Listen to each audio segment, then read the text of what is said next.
বন্ধুরা আর দেরি নয়, সময় চলে এসেছে আমাদের প্রত্যেকটা জবা গাছকে এই সময় দ্রুত হারে বৃদ্ধি বিকাশ করার এবং গাছ থেকে প্রচুর পরিমাণে ফুল নেওয়ার। কারণ এই সময় আমাদের এখানে অবশেষে বর্ষাকাল প্রবেশ করেছে। এই সময় আমাদের জবা গাছগুলি বিশেষ কোনো পরিচর্যা ছাড়াই যেমন নতুন নতুন ডালপালা এবং পাতাকে বৃদ্ধি করতে থাকে, তার সঙ্গে সঙ্গে গাছ থেকে আমরা অসংখ্য সংখ্যায় কিন্তু ফুল এবং কুঁড়িকেও লক্ষ্য করে থাকি। কিন্তু বর্তমান সময় আমাদের প্রত্যেকটা বড় বড় জবা গাছের মধ্যে আমরা কুঁড়ি এবং ফুলকে লক্ষ্য করতে পারলেও আমাদের ছাদ বাগানে থাকা ছোট ছোট জবা গাছের মধ্যে আমরা কিন্তু কুঁড়ি বা ফুল কোনোটাই লক্ষ্য করতে পারছি না।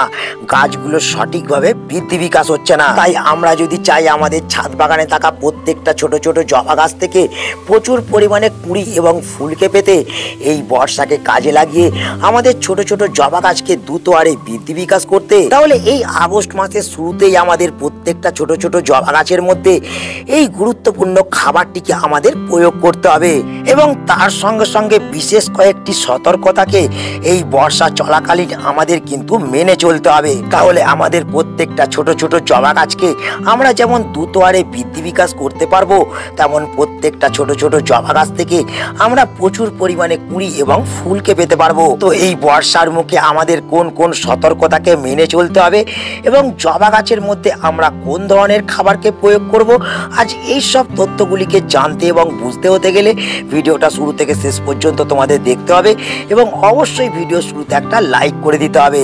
যারা নতুন বন্ধু চ্যানেলে প্রথম, অবশ্যই কিন্তু চ্যানেলটাকে সাবস্ক্রাইব করে রাখবে। বন্ধুরা, বর্ষা শুরু হওয়া মাত্রই আমরা সকলেই কিন্তু জবা গাছের পরিচর্যাটা একটু কম কম করতে থাকি এবং তার সঙ্গে সঙ্গে কিছু খাবারকে আমরা জবা গাছের মধ্যে প্রয়োগ করে দিই। তার ফলে আমাদের জবা গাছগুলি প্রচুর পরিমাণে কুঁড়ি এবং ফুল আমাদের দিতে থাকে। কিন্তু বন্ধুরা, একসময় এসে দেখা যায় এই বর্ষা চলাকালীন আমাদের জবা গাছগুলি ঝিমিয়ে দুর্বল হয়ে যেতে আরম্ভ করে এবং কিছু কিছু জবা গাছ এই বর্ষা চলাকালীন সময়ই মারা যেতে শুরু করে।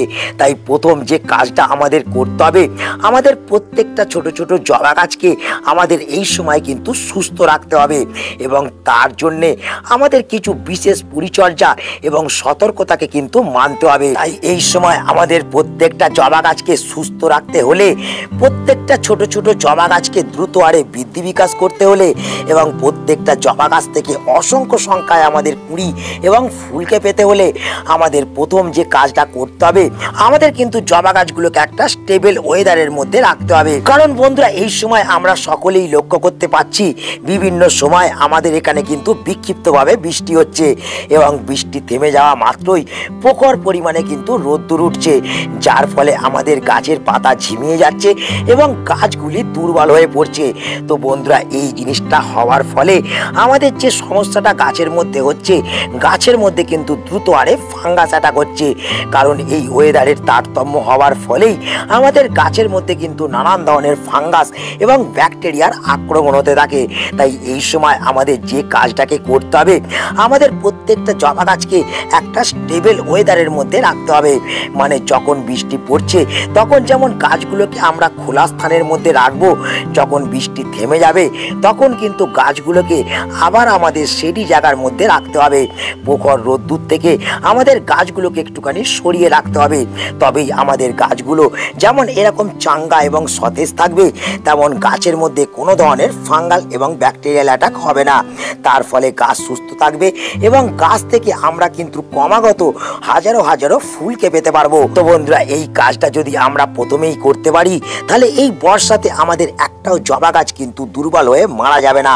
প্রত্যেকটা ছোট ছোট জবা গাছের বৃদ্ধি বিকাশ আমরা যেমন দ্রুত হারে করতে পারবো, তেমন প্রত্যেকটা ছোট ছোট জবা গাছ থেকে যে ফুল না আসার সমস্যা আমরা লক্ষ্য করতে পারছি, সেই সমস্যাকে আমরা কিন্তু চিরতরে বিদায় দিতে পারবো। তো বন্ধুরা, এর পাশাপাশি এই সময় আমাদের যে 2 নম্বর কাজটিকে আমাদের ছোট ছোট জবা গাছের মধ্যে করতে হবে, সেটা হলো এই সময় আমাদের প্রত্যেকটা ছোট থেকে বড় সমস্ত জবা গাছের ড্রেনেজ সিস্টেমকে কিন্তু আমাদের ঠিকঠাক রাখতে হবে। কারণ এই সময় আমাদের একটা বিষয়ে সতর্ক থাকতে হবে, যেটা হচ্ছে আমাদের এই টবের ফাঁকা অংশের মধ্যে যাতে বৃষ্টির জল স্টোর না হয়ে থাকতে পারে। যখনই এই ফাঁকা অংশের মধ্যে বৃষ্টির জল স্টোর হয়ে থাকবে, তখনই কিন্তু আমাদের সমস্ত জবা গাছের গোড়া এবং কাণ্ড কিন্তু পচে যেতে আরম্ভ করবে। জবা গাছগুলিতে আমরা যতই পরিচর্যা করি না কেন, যতই খাবারকে প্রয়োগ করি না না কেন এই বর্ষাতে আমাদের জবা গাছগুলি কিন্তু মারা যেতে শুরু করবে। তোমরা এখানে দেখতে পাচ্ছ আমার এই মাটিটা কিন্তু কম্প্যাক্ট হয়ে গেছে। এক্ষেত্রে যে সমস্যাটা হয়, বর্ষা চলাকালীন আমাদের গাছের মাটিটা এরকম সমান হয়ে কম্প্যাক্ট হয়ে যেতে শুরু হয় এবং বৃষ্টি শেষ হওয়া মাত্রই আমাদের জবা গাছগুলি কিন্তু ঝিমিয়ে পড়তে শুরু করে। তাই আমাদের ড্রেনেজ সিস্টেম ঠিকঠাক রাখার পাশাপাশি আমাদের কিন্তু বৃষ্টি থেমে যাওয়ার পর মাটি যখন শুকিয়ে যাবে তখন কিন্তু মাটিগুলোকে এরকম আমাদের একটু আলগা করে দিতে হবে, যাতে কম্প্যাক্ট হয়ে যাওয়া মাটি ভুরভুরে হতে পারে এবং সঠিকভাবে যাতে গাছের শিকড়ে চলাচলটা হতে পারে, গাছ যাতে মাটি থেকে সঠিকভাবে অক্সিজেন এবং খাবারকে ইনটেক করতে পারে। এই কাজটাকে যদি আমরা বর্ষার শুরু থেকে বর্ষার শেষ পর্যন্ত সময় সঠিকভাবে করতে পারি, তাহলে আমাদের প্রত্যেকটা জবা গাছের মধ্যে যতই বৃষ্টির জল পড়ুক না কেন আমাদের প্রত্যেকটা জবা গাছ কিন্তু সুস্থ থাকবে। তো বন্ধুরা, এই কাজটা করার পাশাপাশি আমাদের যে 3 নম্বর কাজটাকে করতে হবে সেটা হলো আমাদের গাছের মাটির মধ্যে আমাদের এই সময় কিন্তু সঠিকভাবে জলকে প্রয়োগ করতে হবে। কারণ বন্ধুরা, এই সময় আমরা যে সমস্যাটাকে লক্ষ্য করতে পারি যে আমাদের এখানে বৃষ্টি থেমে যাওয়ার পর যখন প্রচণ্ড পরিমাণে রোদ্দুর উঠতে আরম্ভ করে তখন আমাদের জবা গাছের পাতাগুলো কিন্তু এই রকম নিচের দিকে নুয়ে যেতে শুরু করে। তখনই আমরা কিন্তু যেটা করি, আমরা গাছের মাটি ভিজে থাকা অবস্থাতে আবার কিন্তু জল প্রয়োগ করে দিই।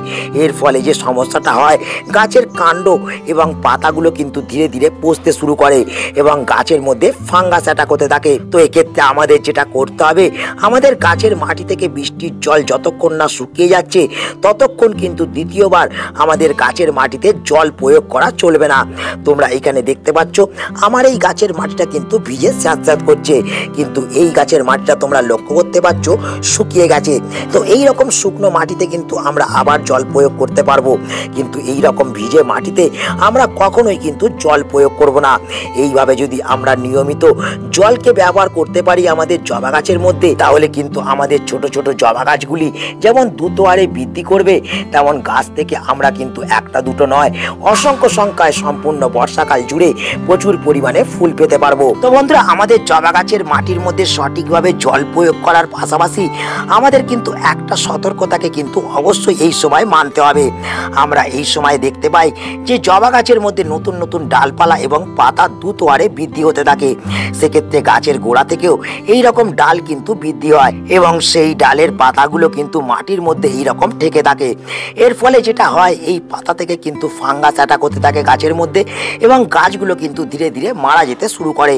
তাই এই সময় আমাদের যে সতর্কতা মানতে হবে সেটা হচ্ছে এই গোড়ার দিকে যেসব ডাল আমাদের জবা গাছের বৃদ্ধি হচ্ছে সেই সব ডালকে কিন্তু আমাদের কেটে দিতে হবে এবং যেসব জবা গাছের পাতা মাটির মধ্যে ঠেকে থাকবে সেই সব পাতাকে কিন্তু অবিলম্বে আমাদের কিন্তু কেটে গাছ থেকে ফেলে দিতে হবে, যাতে সেই পাতা থেকে ফাঙ্গাস গাছের মধ্যে অ্যাটাক না করতে পারে এবং তার সঙ্গে সঙ্গে গাছ যাতে আমাদের এই সময় সুস্থ থাকতে পারে।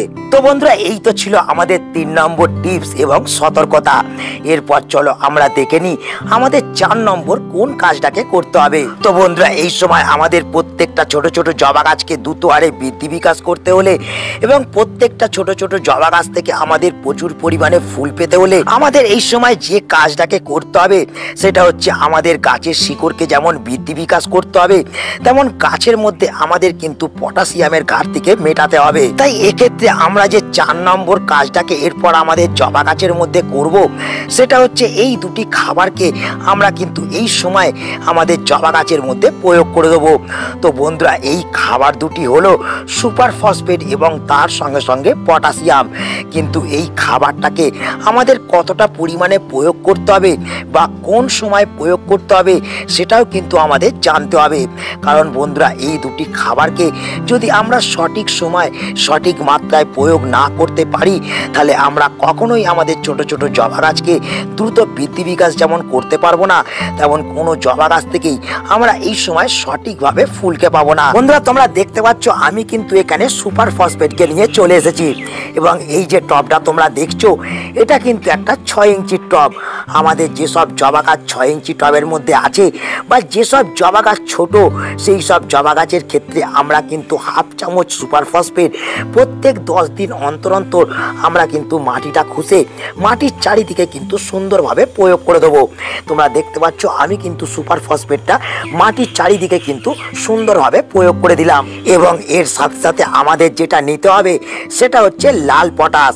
তো বন্ধুরা এই লাল পটাশকেও আমাদের কিন্তু হাফ চামচ প্রত্যেকটা 6 ইঞ্চি টবের মধ্যে কিন্তু প্রয়োগ করে দিতে হবে। টবের সাইজ যদি 6 ইঞ্চির বেশি থাকে তাহলে কিন্তু এই সারটা তোমরা কিন্তু 1 চামচ করে এই সময় প্রয়োগ করতে পারো এবং এই সারটাকে কন্টিনিউ তোমাদের 10 দিন অন্তর অন্তর সম্পূর্ণ বর্ষা চলাকালীন সময়ে কিন্তু ব্যবহার করতে হবে। তো বন্ধুরা এই যে খাবারটা আমি প্রয়োগ করলাম এই খাবারটাকে এবার আমাদের সুন্দর করে মাটির সঙ্গে কিন্তু মিশিয়ে দিতে হবে এবং এর পাশাপাশি আমাদের গাছের মাটির মধ্যে কিন্তু এই রকম জল প্রয়োগ করে দিতে হবে। কারণ বন্ধুরা যখনই আমরা রাসায়নিক সারকে প্রয়োগ করব তখনই কিন্তু আমাদের জল প্রয়োগ করাটা কিন্তু অবশ্যই দরকার। তো তোমরা দেখতে পাচ্ছ আমি কিন্তু সুন্দরভাবে মাটির মধ্যে জল প্রয়োগ করে দিলাম। তো বন্ধুরা এই কয়েকটি পরিচর্যাকে যদি আমরা আমাদের ছোট ছোট জবা গাছের মধ্যে করতে পারি তাহলেই কিন্তু আমাদের প্রত্যেকটা ছোট ছোট জবা গাছকে আমরা কিন্তু প্রচুর পরিমাণে বৃদ্ধি করতে পারবো। তোমরা অনেকেই যে বলছো তোমাদের ছোট ছোট জবা গাছ থেকে তোমরা সঠিকভাবে ফুল পাচ্ছ না, এই সমস্যার সমাধান কিন্তু এই 4টি টিপসের মধ্যেই আছে। তো বন্ধুরা আশা করি তোমরা সকলে বুঝতে পারলে এই বর্ষা চলাকালীন সময়ে আমাদের ছোট ছোট জবা গাছের ক্ষেত্রে কোন কোন পরিচর্যাকে করতে হবে, কোন কোন সতর্কতাকে আমাদের এই সময় মানতে হবে। তো বন্ধুরা আশা করি এই ভিডিওটা তোমাদের সকলের কাজে লেগেছে। যদি ভিডিওটা তোমাদের একটুও ভালো লেগে থাকে তাহলে অবশ্যই কিন্তু ভিডিওটাকে একটা লাইক করে দেবে, তোমাদের বন্ধুদের কাছে শেয়ার করে দেবে। যারা নতুন বন্ধু কার্তিক হর্টিকালচারে প্রথম অবশ্যই কিন্তু চ্যানেলটা সাবস্ক্রাইব করে রাখবে। তো বন্ধুরা দেখা হচ্ছে আবার একটা নতুন ভিডিওতে। সকলে ভালো থেকো, নমস্কার।